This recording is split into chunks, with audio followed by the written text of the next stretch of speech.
Good morning बच्चों, कैसे हैं आप सभी। मैं आपकी विज्ञान की अध्यापिका आज आपको आपकी पुस्तक का पाठ 10 पढ़ाने जा रही हूँ, जिसका नाम है पदार्थ तथा पदार्थ की अवस्थाएं और उनके गुण। तो चलिए बच्चों, शुरू करते हैं आज का पाठ।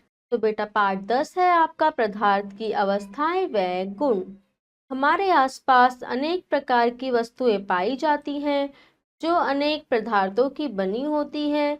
पुस्तक कागज से, फर्नीचर लकड़ी, प्लास्टिक बोतल व स्टील से बर्तन, कांच से ग्लास, एल्यूमिनियम से बर्तन के बने होते हैं। वह वस्तु जिसमें भार होता है और स्थान घेरती है वह पदार्थ कहलाती है।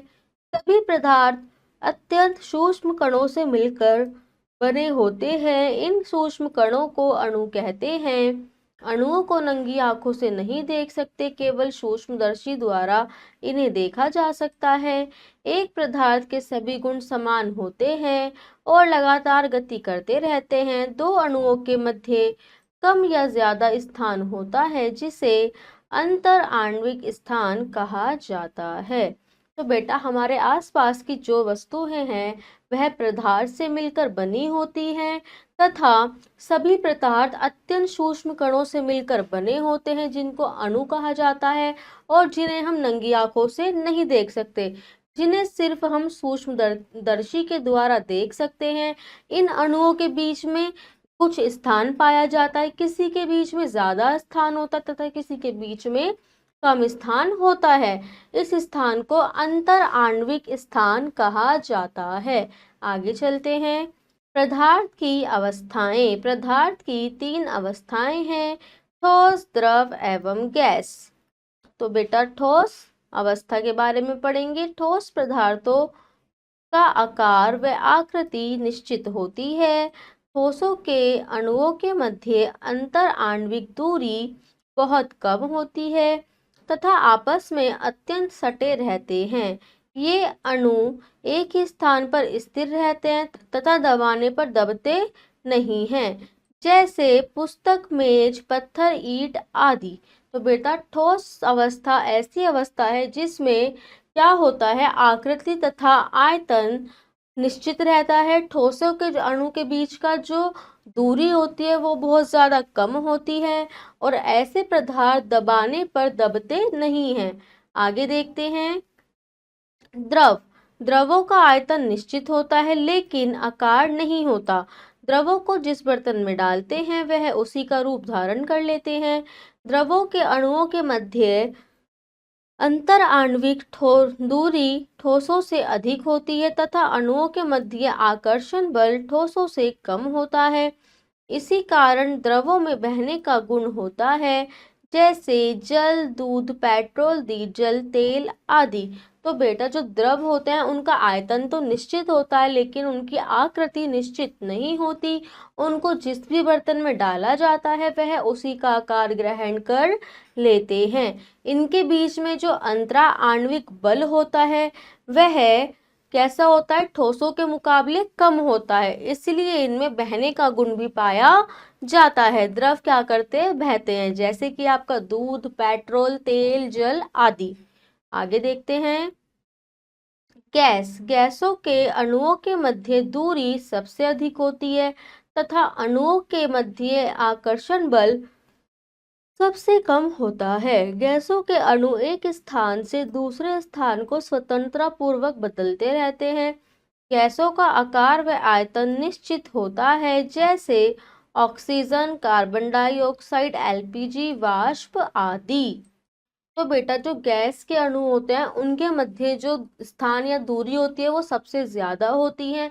इसके अणु वातावरण में स्वतंत्रता पूर्वक तैरते रहते हैं तथा गैसों के अणु एक स्थान से दूसरे स्थान तक फ्रीली घूमते हैं और इनके बीच जो अंतर आकर्षक बल होता है वह भी सबसे कम होता है। आगे चलते हैं। पदार्थों के गुण। पदार्थों के गुण। पदार्थ के निम्नलिखित गुण होते हैं, जैसे कठोरता।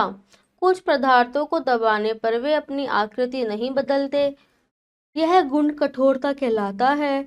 जैसे लकड़ी, लोहा, पत्थर आदि कुछ पदार्थ दबाने पर आकृति बदल लेते हैं, अर्थात उनमें कठोरता कम होती है, जैसे रुई, रबड़, फोम आदि। तो बेटा, कठोरता ऐसा गुण है जो पदार्थों में पाया जाता है जिसके अंदर किसी चीज को दबाने पर वह अपनी आकृति नहीं बदलते, कठोरता कहलाती है। तथा कुछ पदार्थ ऐसे होते हैं जो दबाने पर अपनी आकृति बदल लेते हैं, जैसे कि रुई, रबड़, फोम आदि। आगे चलते हैं।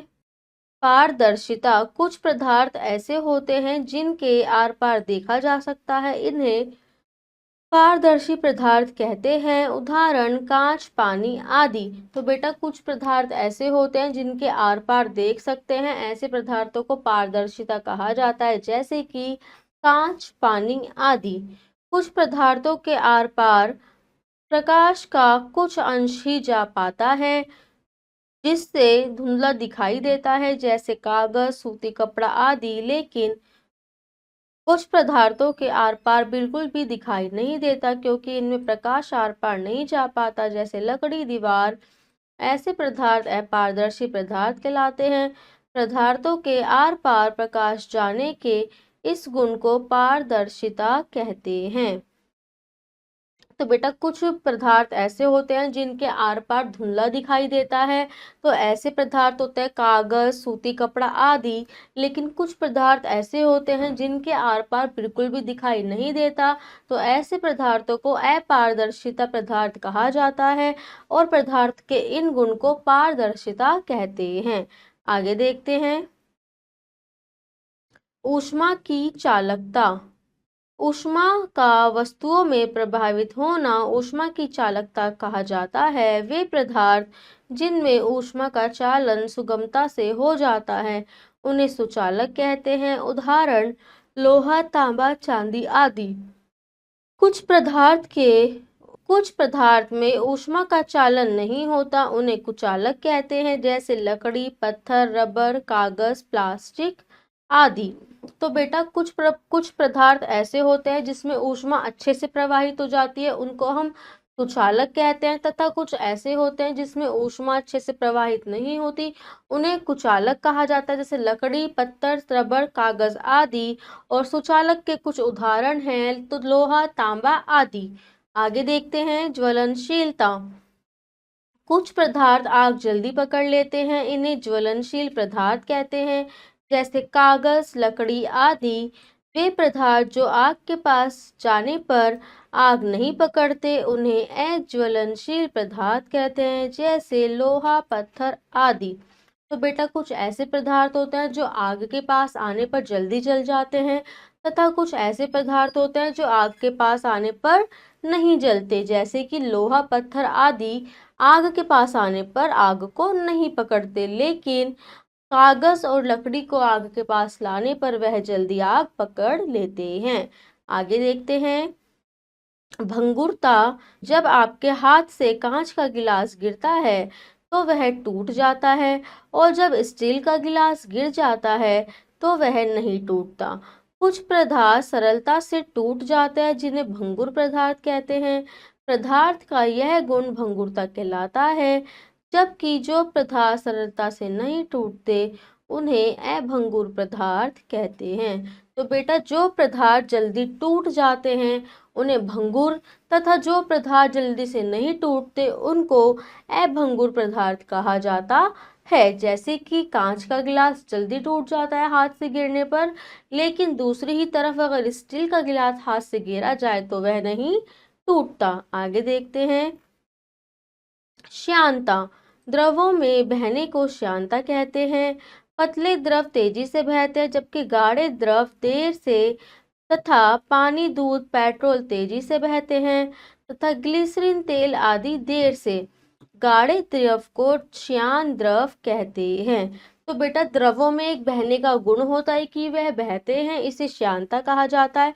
कुछ द्रव बहुत तेजी से बहते हैं, तथा कुछ द्रव गाढ़े होते हैं, इसलिए वह तेजी से नहीं बहते।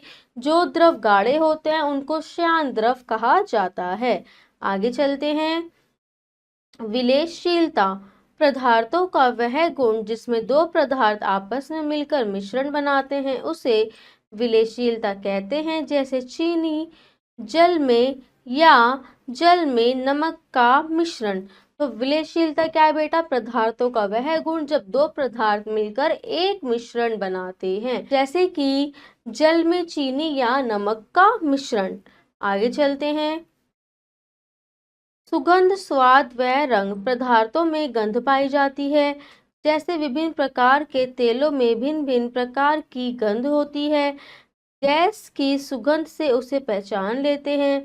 पदार्थों का अपना स्वाद भी होता है, जैसे नमक, चीनी, फलों आदि का अपना अलग स्वाद होता है।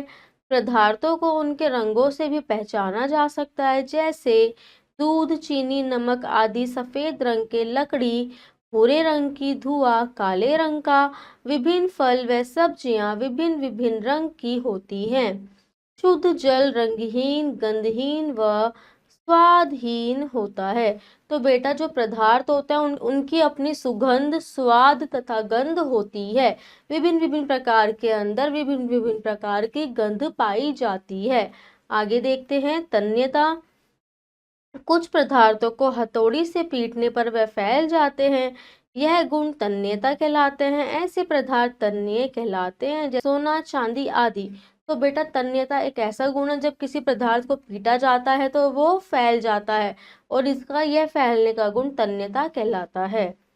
विलयन, जब किसी द्रव में कोई पदार्थ घुल जाता है तो उसे विलयन कहते हैं। उदाहरण, जल में चीनी का विलयन। विलयन में पदार्थ के कण समान रूप से फैल जाते हैं और हमें अलग अलग दिखाई नहीं देते, इसलिए जल को चीनी में घोलने पर वह अलग से नजर नहीं आती। तो विलयन क्या है बेटा? दो पदार्थों से मिलकर जो तैयार होता है वह विलयन कहलाता है। अविलेय क्या है? वह पदार्थ जो किसी द्रव पदार्थ में नहीं घुल पाता अविलेय कहलाता है, जैसे रेत, तेल आदि। सर्वोत्तम विलायक है, अधिकतम पदार्थों को जल में घोला जा सकता है। तो बेटा वे पदार्थ जो जल में या द्रव में नहीं घुल पाते उन्हें अविलेय कहा जाता है, जैसे कि रेत, तेल आदि। आगे चलते हैं। ठोस का द्रव मिश्रण। एक गिलास पानी लेकर उसमें नमक डालकर चम्मच से चलाएं। कुछ देर बाद नमक पूरी तरह घुल जाता है, वह जल में अलग दिखाई नहीं देता। जल में स्थित अणुओं के मध्य रिक्त स्थान में नमक के अणु भर जाते हैं। वे ठोस जो विलायक में सरलता से घुल जाते हैं घुलनशील पदार्थ कहलाते हैं, जैसे नमक, चीनी। वे ठोस जो विलायक में नहीं घुल सकते अघुलनशील पदार्थ कहे जाते हैं, जैसे पत्थर, रेत, खड़िया, लकड़ी आदि। तो बेटा ठोस का द्रव में मिश्रण। एक गिलास में पानी लेकर आप उसमें नमक या चीनी मिलाइए तो वो आसानी से घुल जाएगा, तथा जो पदार्थ द्रव में आसानी से नहीं घुल पाते उनको अघुलनशील पदार्थ कहा जाता है, जैसे कि पत्थर, रेत, खड़िया आदि। आगे देखते हैं।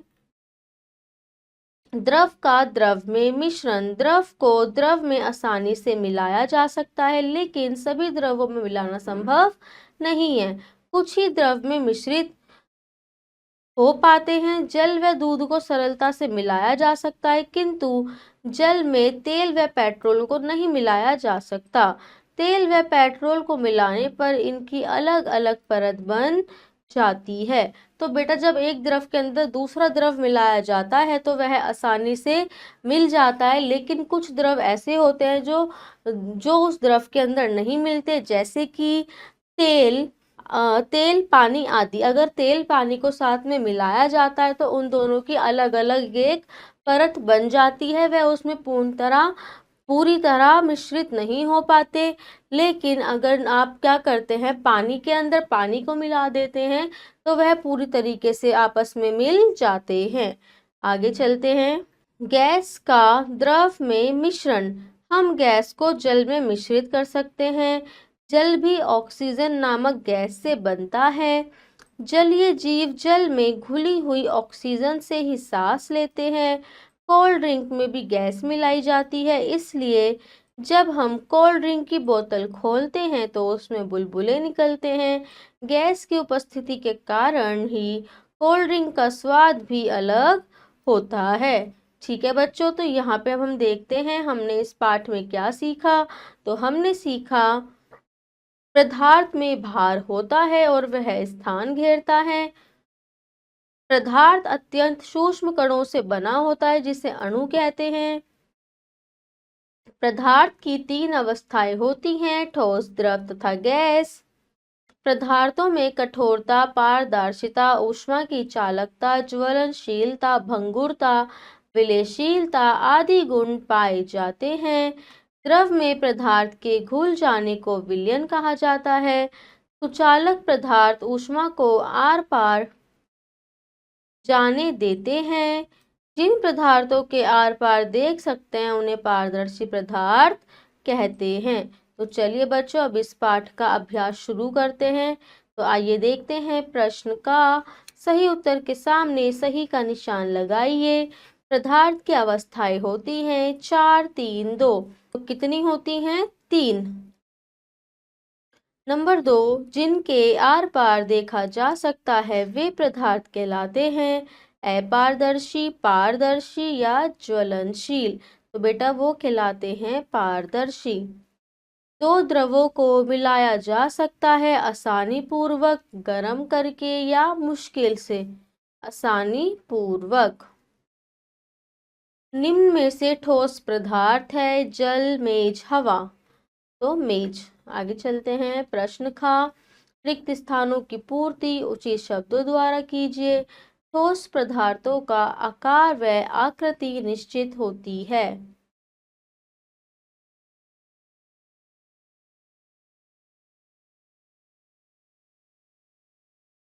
आगे देखते हैं। नंबर 2, ऊष्मा का वस्तुओं में प्रवाहित होना ऊष्मा की चालकता कहलाता है।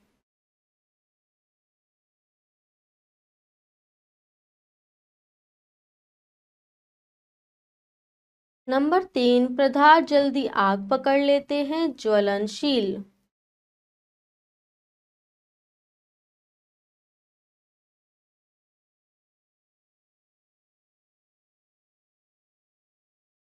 नंबर 4, द्रव में पदार्थ के घुल जाने को विलयन कहा जाता है। आगे चलते हैं। प्रश्न का सही कथन के सामने सही का तथा गलत के सामने गलत का निशान लगाइए। पदार्थ में भार होता है, सही। पदार्थ गंधहीन होते हैं, गलत। द्रवों के बहने का गुण श्यानता कहलाता है, सही। पदार्थ सूक्ष्म कणों से बने होते हैं जिन्हें अणु कहते हैं, सही।